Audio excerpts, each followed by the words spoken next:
There's a book out by Ryan Holiday. It's called Ego is the Enemy. Let's go a little deeper there, because I think we can all relate to the idea of making so much money, but struggling to make more than that. Yes. And there's what's called a wealth set point. We talk about a weight set point in fitness.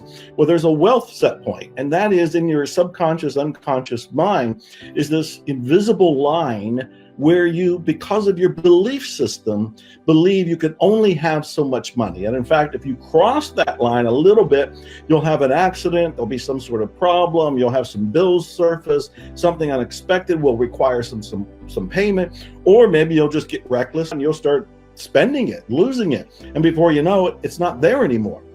A lot of people who won the lottery are actually broke and worse off 1 year later than when they won hundreds of thousands to hundreds of millions of dollars. And you wonder, scratching your head, what in the world happened? Well, what happened is they weren't ready for that money. They hadn't grown into a new wealth set point.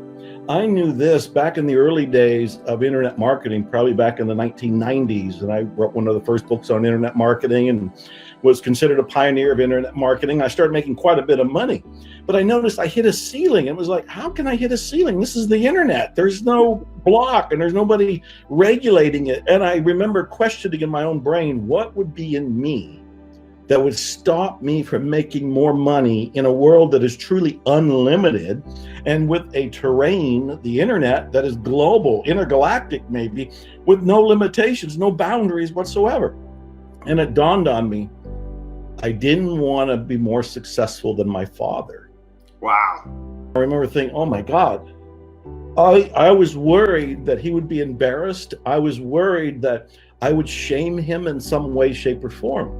And so I had to dig deeper, and I'm inviting people to do that in case they relate to the idea of making more money than their spouse or a parent or some loved one in their family tree.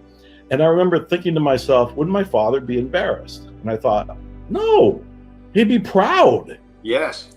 And that was true, because I lifted the barrier. I was able to bring in even more and just keep expanding.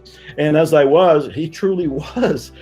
He was impressed. He was inspired. He was baffled. He was curious. He wanted to know more. So I wrestled that away. But also what we're realizing is that we have to keep moving the wealth barrier.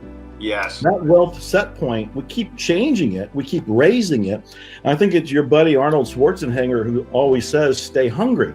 Yes. We want to stay hungry. I mean, he could settle. He could stop. He doesn't have to make another movie or do another activity or write another book. He doesn't have to do any of that.